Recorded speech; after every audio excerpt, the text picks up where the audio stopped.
Hello, everyone. Today I'm here with Crystal Paine, and I'm very excited to have her. And I think that she can really help all you moms out. Crystal Paine is a devoted wife to Jesse, and she's a mother of six. And forgive me if I say these names wrong, and correct me if I do. But she's a mom to Catherine, Caitlin, Silas, Kirsten. David, and Micah. She did homeschool her kids, and I think she informed me that she was not homeschooling her kids right now, but she has so much financial wisdom to offer, especially moms who are home with their kids. And often I remember those days we were living on one income. So I just thought it would be really good for her to talk to all of you. Her mom introduced her to couponing and entrusted her with grocery shopping and meal planning for her family. She came from a family of nine. So then also her husband was going to law school, and and she managed household on a modest budget, and she said she did groceries on $35 a week, which I don't know if you could do nowadays, but I think she could do you a lot of. She has a lot of information on how to save money. So she has a website called moneysavingmom.com, and it would do you really well to check that out as moms. And she also wrote a book called The Money Saving Mom's Budget. So, Crystal, welcome to my podcast and to my moms. Welcome. Thank you so much for having me. I was going to let you know also that interesting tidbit since we're talking to homeschool moms. I was homeschooled, graduated from homeschool. My husband was also homeschooled. And so we just grew up very much in the homeschool community and it's funny because now when moms are talking, I know all of the curriculum and all of that. It's just, and we always say with our kids, we're every year, every child, really seeking the Lord, what he has for each of them. So sometimes that has been homeschooling and sometimes that's private schooling. And it's just every year it changes. So. Absolutely, for sure. Exactly. Yes. So yeah, I do have a lot of questions for you. I think my first question that I would like to ask you is, what are some of your favorite frugal meal ideas that don't take much time for moms who are busy, whether it's sending kids to their Christian school or homeschool moms who is my platform? Yeah. So one of the big things that I always encourage moms, this is kind of answering your question, but I feel like especially if you're homeschooling, with my mom having me do the menu planning and the cooking for our family of nine, she had all of her kids do that for a time period. And so I say, if your child is 6, 7, 8, 9, older than that, like have them help with the menu planning, have them help with the cooking. It's such real life hands-on home ec experience, but also it helps you as well. And so having your kids help out can be huge, and teaching them to learn to meal plan on a budget can also be huge. But we love breakfast for dinner. That is something that is one of our favorite things. I also like to always keep on hand things like pasta and pasta sauce and cheese. And so I can do a quick spaghetti casserole. I like to have ground beef that's cooked, and you can either add some taco seasoning or just add it as you're making it. So we like to do a taco bowls where you could do some rice and some beans and some ground beef and cheese and maybe some lettuce, tomato, whatever you have on hand. You can kind of concoct it for what you have on hand, but always just having some meals at the ready that are super easy to pull together. So even if you have a menu plan, but maybe there's a day when it was just a really hard homeschooling day and you're like, I don't have the capacity and energy to make that meal that I planned. So instead, I'm going to pull out this thing out of the freezer that is super easy to be able to make. Or I also recommend when frozen pizzas go on sale, buy some of those and have those in the freezer because it's much less expensive to pull out frozen pizzas and make those for dinner. And you're feeding the people than it is to actually, get pizza delivered or go and buy pizza. Absolutely. Yeah. I love the hamburger idea. Like you can fry up, 10 pounds of hamburger just as well as you can fry up 1 pound. And then you have it there for so much. And I remember doing, like, my youngest daughter is getting married in May, actually. So I do have still, my oldest is special needs, so he's still home. And then we have one other son who's still home for a bit. He's going again, but he's home for a bit.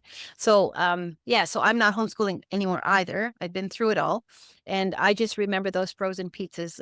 They came in handy. I was very disappointed when they discontinued. So I'm in Canada, in Ontario, Canada. So I was very upset when they discontinued these frozen peaches we had all our life. And so, yeah, something new. We have to find something new. Yeah. What's one simple change that a family can do today to start saving money on groceries? I think one of the biggest things is to start with a budget. And I know people would, like to jump to the fun things and feel like, okay, how can I cut my grocery bill by 50%? But you can't know if you're actually saving money if you don't have a plan for your money in the first place. And so if you have no budget at all, your grocery budget is the best place to start because everybody has to buy groceries. And also, it's one of the easiest areas to cut when it comes to your budget. And so, starting with that, if you have no idea what to budget, I would say $30 to $50 per person per week. If that feels really low, you can do $60, you can do $70, but start somewhere and then challenge yourself that over time, like every month, you're going to challenge yourself to shave it down by 1 to 3% until you get to an amount that you're like, this is kind of the lowest that I feel like we need to go. And this feels very doable and this feels realistic. So starting with that budget, so then you can actually know how much you're saving. And you can also then be able to know if you're trying something in order to save money, is it actually saving money? Exactly. Yeah, that's excellent advice because it's so easy to go over budget. Like it's so easy to just pick up things and not really be like not thinking you're spending the extra money or maybe saving the money. But if you say this is what I spend and this is what I can spend, then you can control it so much better. Yeah. Yeah. Do you involve your kids in budgeting? And do you, like, I know you talked about involving anybody over six in meal making. I remember doing that too. I had one child work with me every evening and and they learned from that and they use it today still. But how would you, other ideas that you have used and that you would suggest for budgeting and for involving your kids? So if you're bringing your kids to the grocery store, which honestly, I think, yes, it's nice as moms to have that break if you're shopping by yourself, but I think there's a lot of value in bringing our kids. And especially if you can make it almost that you only bring one or two at a time. So you have time to really go down the aisles with them and explain to them, like teach them how, I don't know if it's like this in Canada, but in the US, they have where you can see the price per ounce. And so showing them, how to really know cost per ounce and which one of these is a better deal. And I'm teaching them to start thinking about that. And then also, like looking at in our grocery stores, we often have clearance sections. And so looking at that and knowing, is this a good deal? Is this produce good? What could I use it for? And helping them to start thinking along those lines. Another thing that we've done is giving our kids a budget. So we'll say, hey, we have this much money and you can help us figure out how we're going to spend it to get the best bang for our buck. And they have so much fun doing that. Sometimes it will have $10 extra on our grocery budget to take the kids to the store and be like, okay, we're going to spend this $10. Let's see how far we can make it go. And so just making it more like a game and something that's fun, but also something that's teaching them to really think about that because those are skills that so many young people do not have. And then they go out into the real world and they don't know how to think about how to get the best deal. They're just used to just kind of pulling things off the shelf and putting them in the cart. And then you get to the, register and you're like, what? $300? You know? And then another thing is to teach them, I like to keep a running total in my head. So as I'm putting things in my cart, I'm keeping a running total. And but you could have them do this on a calculator, or on your phone or on a piece of paper. It's great math skills. But so as you're adding things to your cart, they're adding them to the running total and then also teaching them about tax and how we, if you live where you have tax on food, that adding that in as well. There's so many life skills that at the grocery store, you can be homeschooling while also getting your groceries. Absolutely, yeah. I often talk to my moms about that, about how, so often we think we have to sit at the desk to learn, but there's so many ways to learn. Um, in different ways. And this is an excellent way to get math in and get your chores done for the day on top of it. What advice would you give for a mom who feels constantly stressed about money? And it may be that she's implementing whatever she can, whatever her knowledge is. What advice would you give to her? Yeah, well, for me as a Christian, I feel like it does come back to trusting God. And so for me, like with finances, I know when my husband was in law school and money was very, very, very tight for us. And we learned to really see God answer prayer in the sense of we would pray. And I would pray before I went into the grocery store, God, please help me to, just multiply this little bit of money that I have.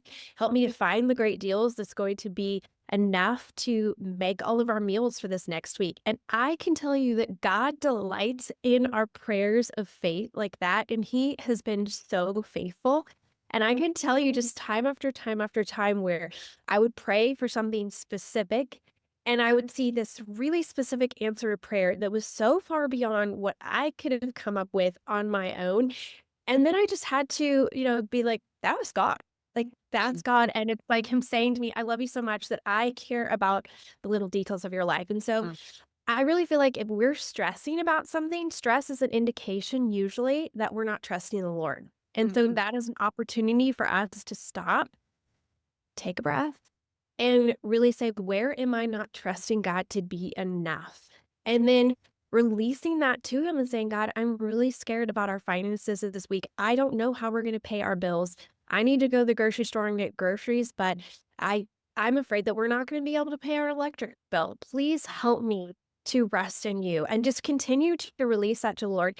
And then also put feet to your faith. And so looking for those creative ways that you can maximize the mileage of your money and asking God to give you eyes to see things in a new way so that you can figure out how to stretch the money that you have. And I just find that He is faithful. He is always faithful, but it requires us to put our faith in Him in order to see His faithfulness. mm. Exactly. Um, my husband has owned his own business all his life, so income was not consistent. And we went through times like that too, where it was like, is this going to keep going or, but as encouragement to moms that God is faithful. Like we've been married 37 years now, and we've always been provided for, even when we thought it wouldn't come through. And yeah, that faith has been an important part in our life also, through all those times. And He is faithful. Like that's your story, and that's my story, and there's thousands of others who have that same story. Yeah, yeah. What is your go-to method for a tight budget? A small budget. Well, I think for me, it starts with, really prioritizing. And so we talked about budgeting and how important that is. And I think to really figure out what is the priority for your family in the season of life that you are in. And so we love to use the YNAB. It's youneedabudget.com. I think there are lots of tools over the years. When we first started out, we actually used a ledger with the, pencil and a ledger, and that worked for us. We had a very, very simple budget at that point. Our budget is more complicated when you add more children and more activities and more expenses and all of that. And so we use YNAB now. We've also used some other things over the years, but you can even just use a simple spreadsheet. But I think having a plan for your money and at the beginning of the month, pre-deciding where that money is going to go. This is so helpful. And so that you aren't just letting the money come in and being like, well, what are we going to spend it on? That you're actually telling your money where you go. You're making it work for you instead of you working for it. Mm, And so when you set down to do that plan, then you have to prioritize. You have to decide, we have this much money. We can't do all the things. So what are those things that are most important for us? And one of the things for us was from the get-go committing to tithe, even though mm, the money did not make sense on paper, saying, God, we're going to mm, give 10% and we're going to trust that you will take care of us with the additional 90%. And like you, He was always so faithful. He is always so faithful to do that. And so that was one way that we just showed our priorities of we're going to put God first and trust him with that. And so then another thing for us, as our income has increased a little bit, we prioritize experiences over things. And so that's Yeah. something that our family is important. And so we're going to put that in the budget. Whereas for other people, it might be, I don't care about my house being decorated, but for other people that might be important, or you might care about gardening. That's not something Mm, that I do. So just deciding ahead of time those priorities for your family. Maybe when it comes to your kids' activities, when it comes to homeschool, if your kid's going to have your kids in a co-op, or you're going to use this curriculum, deciding those things ahead of time. And then that allows you to be able to budget for them, and also thinking ahead to what are your expenses. And then you can budget for those. On our website, we have a free budgeting spreadsheet that you can download that it has variable expenses and fixed expenses. And that's just really to help walk you through, if you haven't done this exercise before, what are those fixed expenses? What are those variable expenses? Starting with your fixed expenses then really helps you to decide, what do I have room for when it comes to variable expenses? And then to decide what you can do each month. yeah. So that was actually my next thing that I kind of want to discuss. Do you recommend like cash envelopes or digital tracking, or for moms who are just starting to budget? How do you suggest starting that? And I know you said you start the groundwork, but from there, where would you go from there? So I would say you figure out what works best for you, because I don't think there's a one size fits all method. I think different people are wired differently. I do feel like there's a lot of value in cash envelopes, at least for a short season. So if you've never used cash envelopes before, it can just be a great exercise. I also feel like it's a really valuable exercise for our kids, because I think so often our kids, if we're just swiping a card, whether it's a debit or a credit card, our kids are not equating value with that card. Like the other day, my 4-year-old daughter, she said, I was talking, we've been really working with her on the value of money, and that work is how you earn money. And so in order to buy things, you have to work in order to earn money. And I said something about, well, you don't have enough money for that. And she said, well, you can just use your card for, and I was like, oh, we need to really, and that's a hard concept Yeah. for Oh, for affordable, but sure. like Yeah. somehow this card equals money in the bank, but we're starting to talk about that. So that's why I think having cash envelopes can also really help your kids, because they are then understanding that when we go to the store, we're not just swiping a card that to them just is free money, but we're actually Yeah. pulling green cash out of an envelope. And so one of the things that I think can be really valuable is just using it for your grocery budget. And it can just be this helpful tool to help you get on a budget. Because here's the thing, if you only bring your cash to the grocery store, you will stick with your budget, Yeah. because Have to. when the money's gone, the money's gone. Like, you will not have any more money left. And so you're going to have to put some things back if you're over the amount that you have in your cash envelope. And so I think that it's a great exercise to just challenge yourself to do, at least in a few areas for a few months, to just develop that self discipline, and also just kind of, think of your mindset. Am I swiping a card without really thinking about how much something cost me and how many hours it requires for me to work? I think that's another really valuable lesson to give our kids of, how much is my time worth? So is this thing that I want to buy worth the hours that I'm going to need to spend to work in order to earn that? And so thinking in that context can be really helpful, because a lot of times you'll be like, nah, I don't want to see, like, that's not worth 4 hours of my time. So I'm not going to buy it. Yeah, that's very true. It's easy to get away. It's easy for it to get away. And kids need to see cash to put it together for sure. Yeah. Yeah.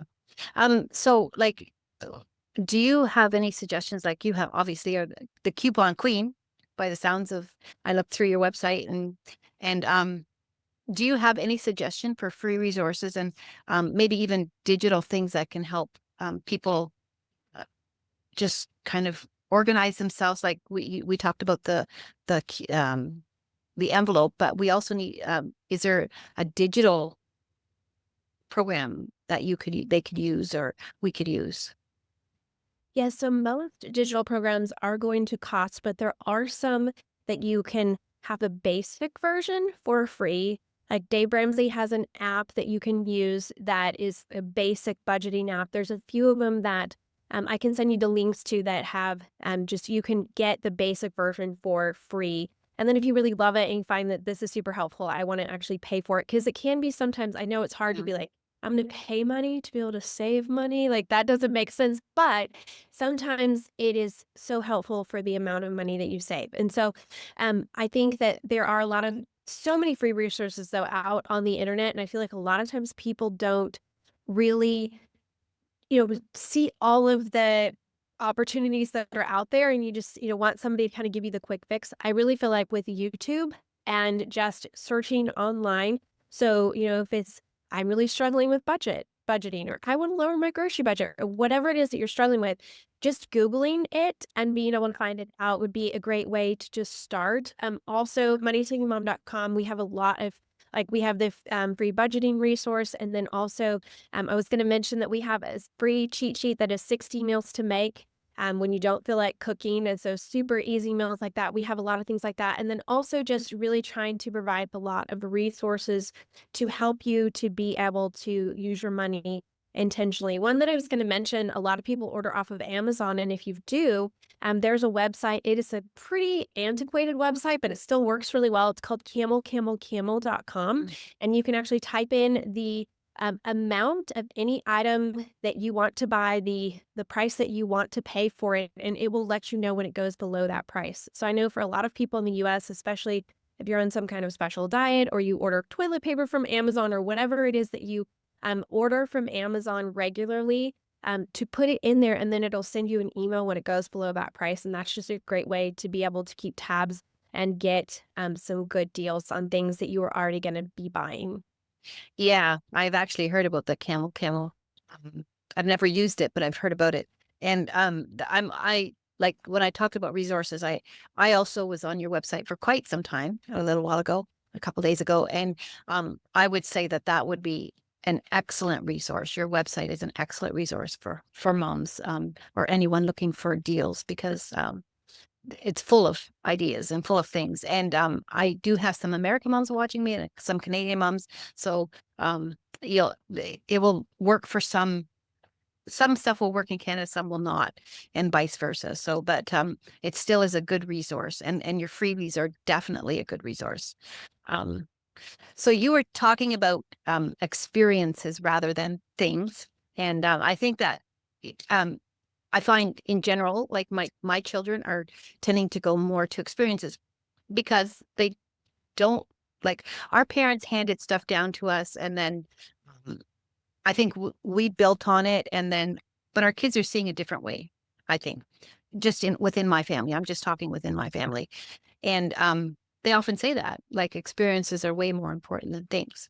And how would you suggest a mom to give her child, a family to give their children experiences in a budgeted way? Well, first off, there are lots of experiences that don't cost anything. It just takes your time. And sometimes I feel like our time is our most precious commodity as a mom.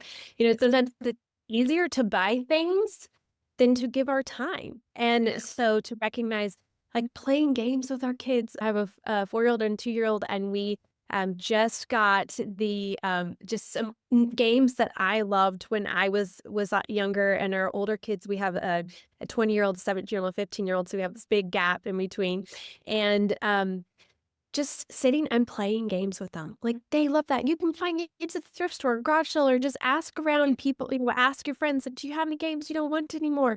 There's lots of ways to do that. And so, just looking for ways to build experiences with your kids that don't cost money first. If you're on a really tight budget, there usually, it depends upon where you live, but a lot of times there are lots of, maybe there's nature trails, maybe there is, some a free movie night in the park, just looking for those types of things and start there.